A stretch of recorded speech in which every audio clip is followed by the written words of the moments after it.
everyone. For those who don't know me, I'm Kat. I'm a wife, a homeschool mom, and an avid reader. For everyone else, welcome back. Now that April is behind us, I thought I would share what I did read in April, along with what prompt it filled for the Magical Readathon and what other books I might pair it with. Um, I really enjoyed kind of thinking through books like that last month when I did my wrap up. So I'm going to continue that for now.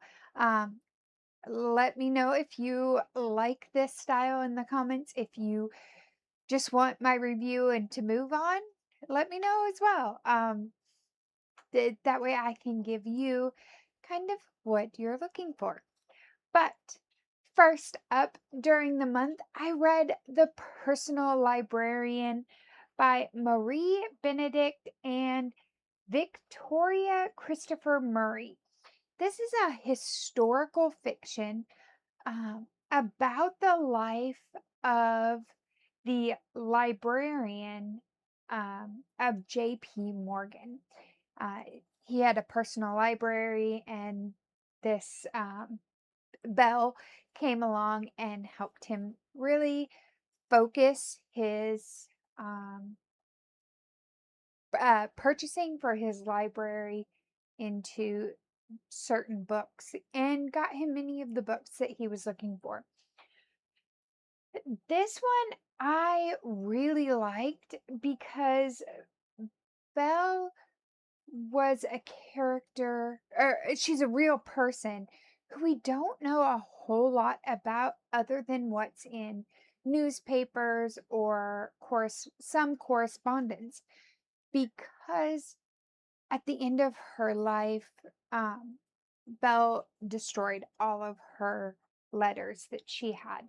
So we kind of only have bits and pieces. But Marie Benedict and Victoria Christopher Murray did a great job pulling together her life and showing not only what it was like in the early 20th century uh, to be to be a woman in the professions, but also to be a Black woman in the professional world. Belle was one who, due to her skin color, was able to present herself as white. And so, in that, she wasn't stigmatized as much as her father or some of her other relatives, but definitely kind of had to deal with that. So I really enjoyed that kind of hidden identity aspect of it. One quote from the book that I really enjoyed was, "Books are the vessels that hold our deepest thoughts, our greatest hopes, and our wildest dreams." I did give this one 5 stars, and due to some of the material or some of the things that we see in it, I did give it a 2 chili pepper. Um, I don't think it's not graphic, but um, what's going on behind closed doors. And this book not only addresses racism, but also the issue of abortion in that time. I think if you like the writing style of The Personal Librarian, another great historical fiction is The Other Einstein, also by Marie Benedict. Just a great time, well researched.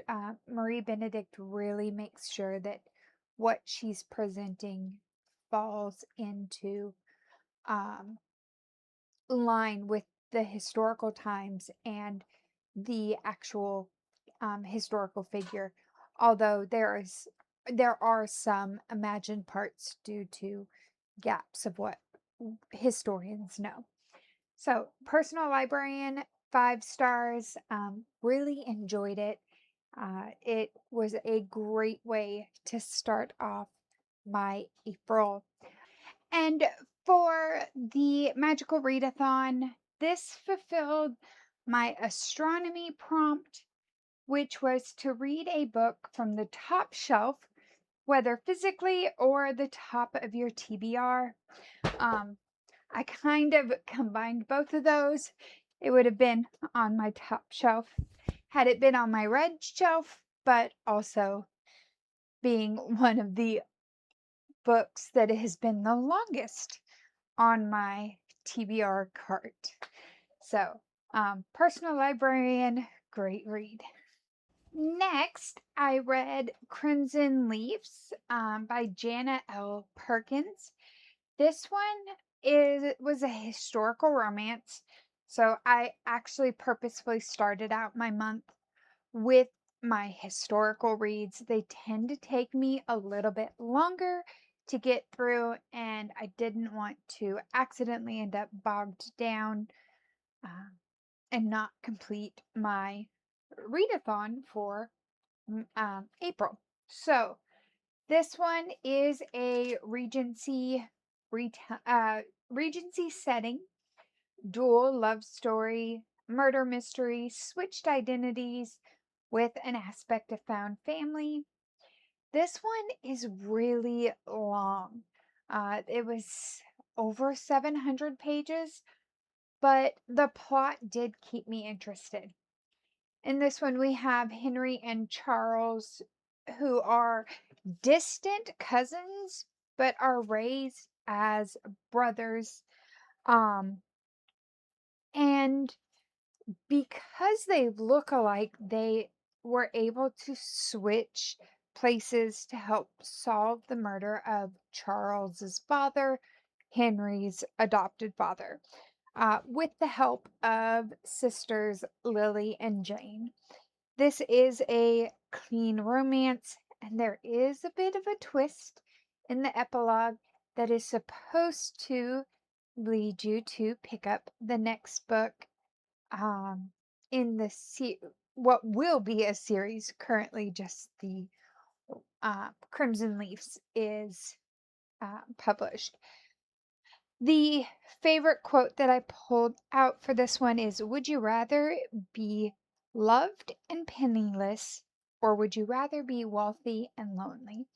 And that kind of encapsulates a lot of the conflicts going on in the book with especially the sisters. I gave this one 4 stars and half a chili pepper. It is a clean romance. There are some kissing scenes, but they're not, there's nothing else. Just quick kisses that happen through the book between the romantic parties. Really enjoyed this one. I would say if you like Bridgerton, you would probably enjoy Crimson Leaves, as long as you're okay with the length of the book. I do not read a lot of historical Regency books, but really enjoyed this one. For the Magical Readathon, this fulfilled my conjuration, um, which the prompt was, find the first enticing book you see on social media. And for me, the cover of this one was just gorgeous and really pulled me in. Up next during the month, I read Project Hail Mary by Andy Weir. This one was science fiction.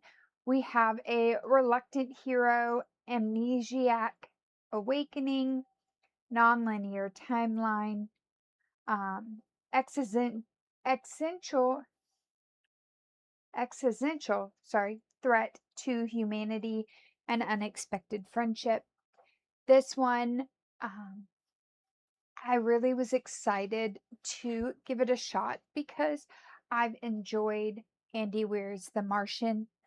Um, and with that, the part I like about Andy Weir's writing, as I was telling a friend, is that although it's science fiction and you have a lot of science elements in it, if you need to understand what those science elements are and what they mean, Andy Weir is going to spell it out for you.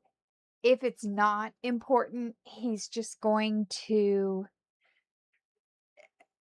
have the names or the information there for those who are interested in that, who might want to do a deep dive into it, but that the average person wouldn't necessarily need to know. He'll kind of glaze over that. I will say that this one was amazing on audiobook. And I would even recommend to listen to the audiobook instead of just reading it with your eyes.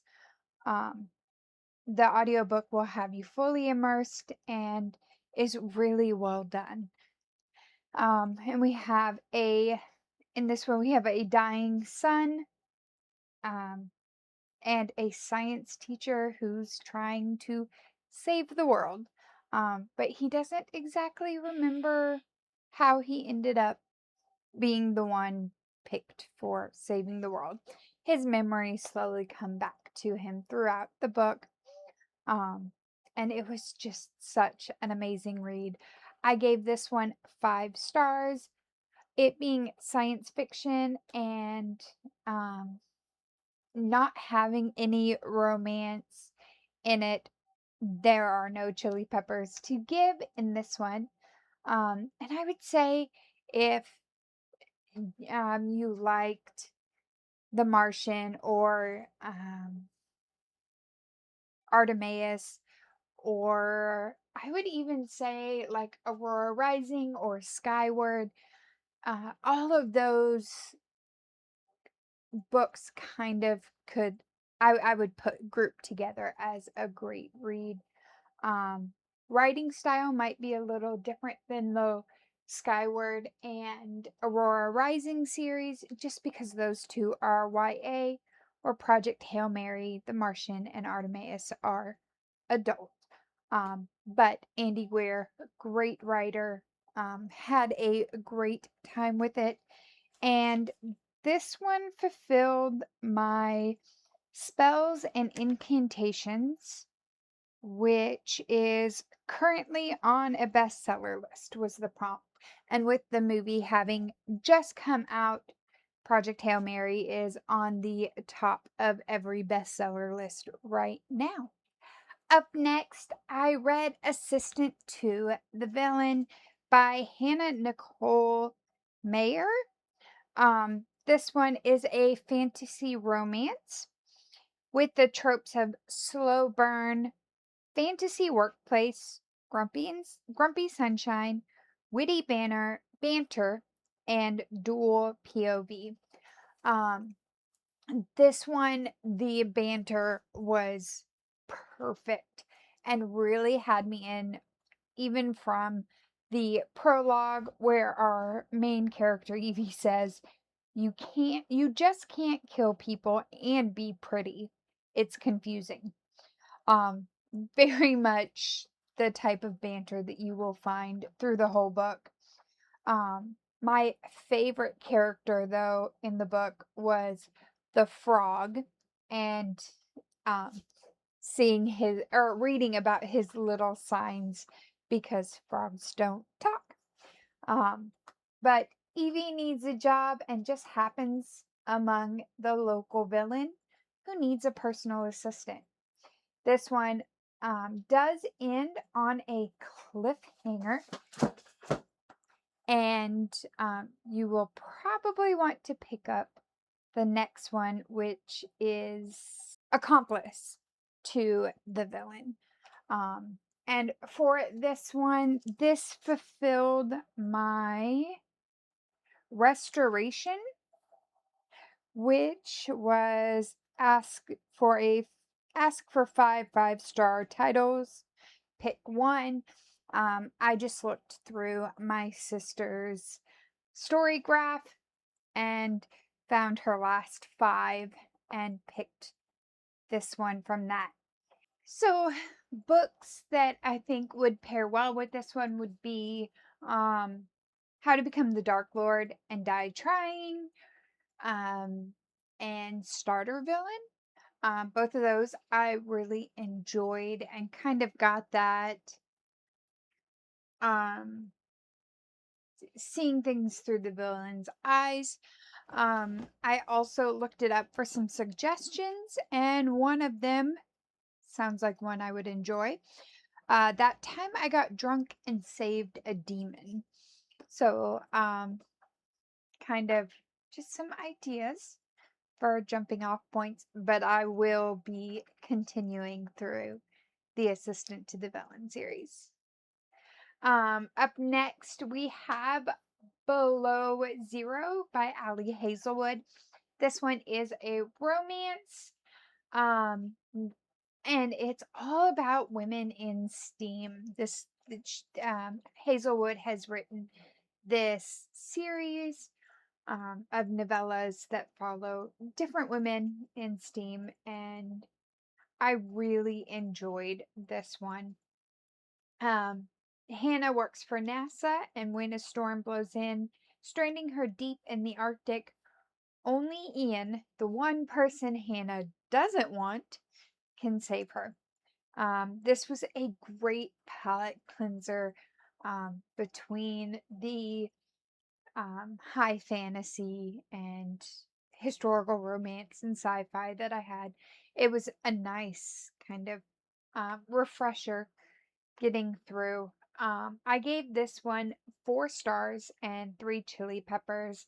So there is one open door scene in it that um, you should be aware of if that's a problem. And this quote from the book, I just died laughing because it seemed to hit the nail on the head.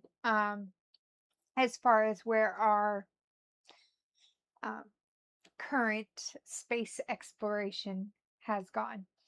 So I graduate and I decide that I want to work at NASA and not for some weirdo billionaire who treats space exploration like it's his own homemade penis enlargement remedy. So lots of fun. I really enjoyed this one.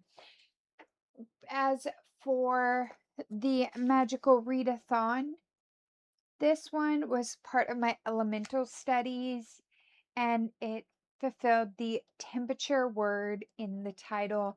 I mean, whenever we say something about below zero, where we are talking, or we could be talking temperature, and in this book, they were talking temperature as well.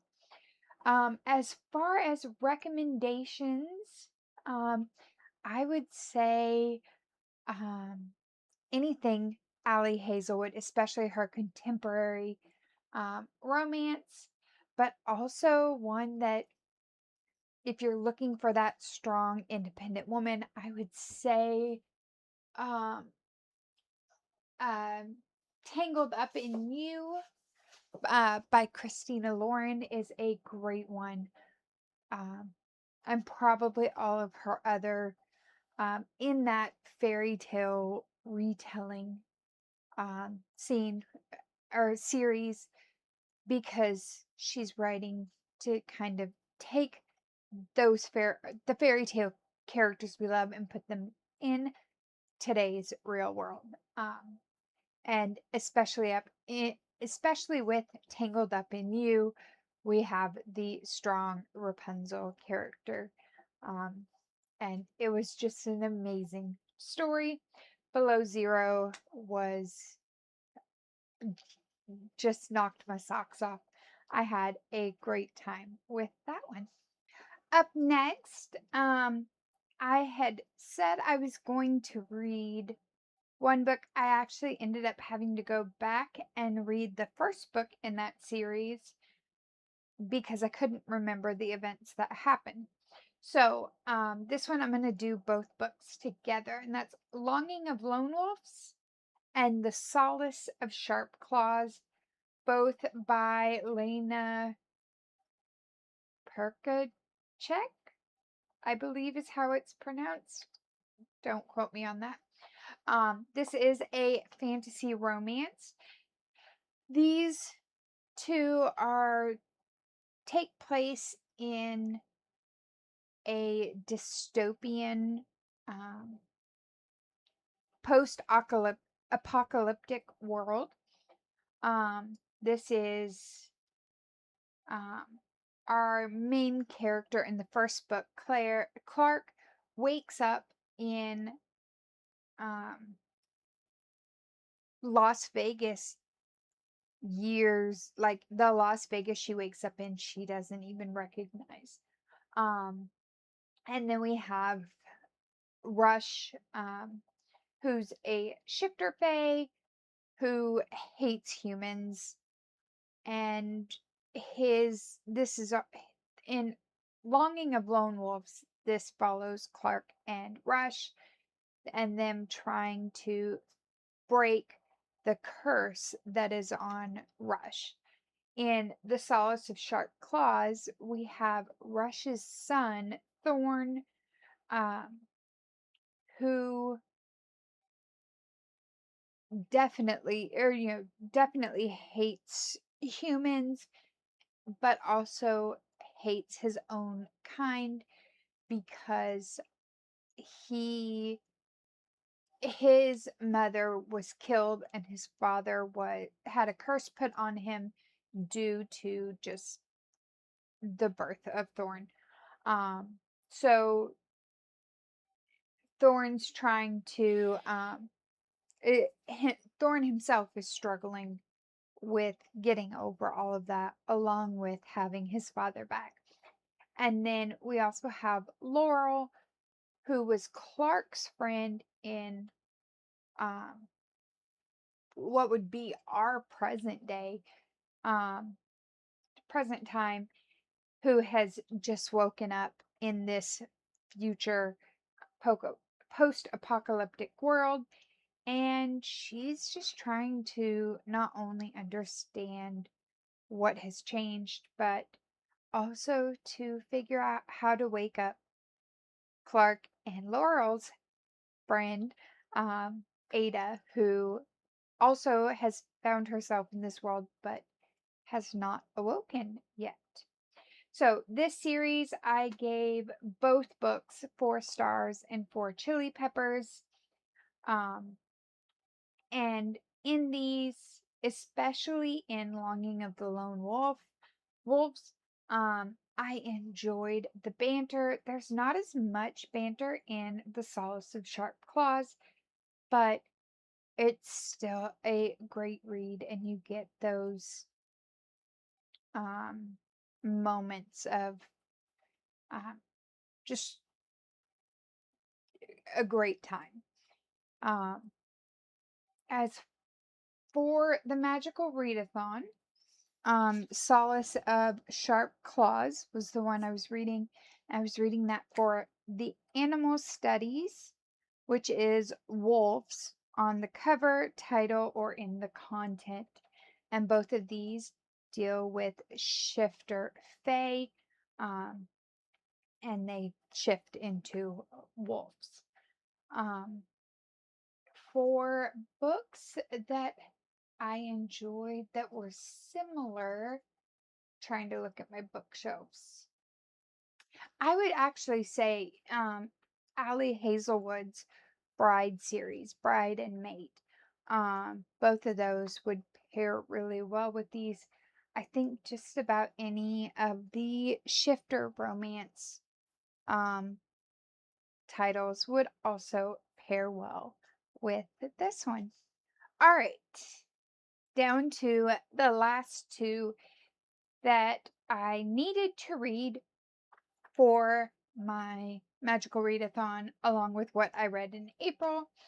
The prompt for shape shifting, which when I flipped a coin, I had to read a book over 400 pages. Originally, I picked Isle of Emberdark by Brandon Sanderson. And once I started listening to the audiobook, because I have loved Brandon Sanderson's audiobooks, I was finding that I wasn't enjoying this one quite as much, and kept kind of spacing off. And I figured out why. I kind of went on a search and looked at the different titles. And while Brandon Sanderson has used um, two narrators pretty religiously throughout all of his books, I think that these two narrators have retired. And so we have a new narrator. And I don't know if it just wasn't the right time for me, but I could not, um, I did not get dragged in like I do with Stormlight Archive or Mistborn or even any of the other secret projects. And so instead of trying to slog through it, or rush through it, I went ahead and paused that one and instead read Phantasma by Kylie Smith, which was a wonderful choice for me. This one is a fantasy romance, and there is again a lot of banter. And this one is a New Orleans Deadly Games type book. We have Ophelia's sister disappears. So Ophelia joins a deadly contest inside of a haunted house to save her sister. It's a contest of 9 challenges, each paralleled to the 9 levels of hell. And there, Blackwell, a mysterious stranger who is in the house, offers Ophelia help. And at the end of this one, there's a little bit of a twist that I kind of saw coming. And I think I saw it coming due to the parallels that I was drawing while reading this one to Caraval and a lot of these other books about these games. So I really, if you enjoy Caraval, probably Fourth Wing, um, a few, the ones where they're competing for some prize. Caraval really stood out to me as a good parallel with this one because of the magic that goes on in it. So Um, the quote for this one that I pulled out was, "I told you before that nothing would ever stop me from getting to you if you needed me, and that will remain true forevermore. I would tear the universe apart if it seems I must." Um, and so I really just, this one I gave 5 stars, really enjoyed it, had a great time. But it is, I did rate it as 4 chili peppers because it does have several scenes in it um, that aren't for everyone. But again, if you enjoyed Caravel and you don't mind spice, this would be a good one to go to next. And again, for the Magical Readathon, this was my shape-shifting over 400 pages book. And that leads us to our last one, which was which was Dear Fahrenheit 451 by Annie Spence. This is a memoir, um, and I normally wouldn't have picked it. I had a great time with it, and gave it 4 stars. Um, but the reason I did pick it was for the Magical Readathon. I needed a book um, that had unusual formatting um, for the Art of Illusion uh, prompt. And in this one, it's a collection of letters that Annie Spence has written to different books that are in her library. Some of them are books that the library is purging. Some of them are books that are on her personal shelves, and just a lot of fun to read. And it was a great one that I could pick up and read a letter or two and then put it down, which was really great, especially during the month of April when I had so much going on um, for school. Um, but it was a lot of fun overall. I did give it 4 stars. I didn't give it a spice rating, mainly because there's not really anything. Um, it's not love letters or anything like that. But there are some books that she covers that may not be for all audiences, but this was a one that I really think you could pick it up and just pick any book that catches your title, whether it's Fahrenheit 451 or The Giving Tree, um, the Trucks book. I'm trying to, she covers the gamut from books for her toddler all the way through to adult fiction books and adult nonfiction books and everything in between. But had a great time with it. I gave it 4 stars. Um, and I have a feeling it's going to be one that I might pick up every once in a while, especially if any of the books overlap with books that I am teaching in class. All right, so now let's look at my reading stats from Storygraph. I read a total of 9 books and 3,882 pages. Now, due to finishing a book I counted in March on April 1st, my first, middle, and last are a little off on here.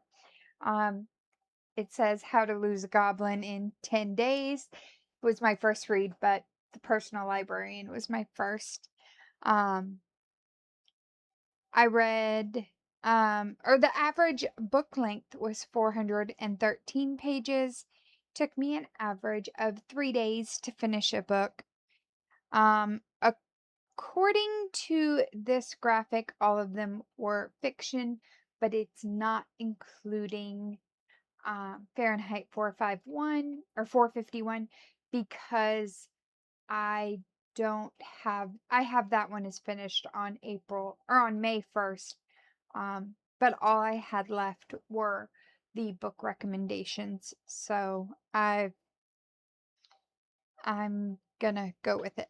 And you can see on the graph where especially there at the end of the month, once classes had ended, I had a big spike in reading, but also followed by that was a big trough in reading there at the end of the month because of play week. And what I was able to read or not read those days. For my reading, 33% were solely audio, 44% were audio and ebook, and then 22% were audio and print. And I just counted those based on how I really consumed them. If I followed along in the book, I marked it as ebook or physical. But all but Crimson Leaves was done with audio and either the physical or the ebook. There was not an audiobook for Crimson Leaves. The author has not gotten there yet. So, I hope that your reading month was just as productive as mine. I enjoyed all 9 books that I read. Um, and let me know in the comments if you've read any of these and what other books you might pair them with. I'll see you next time. Bye.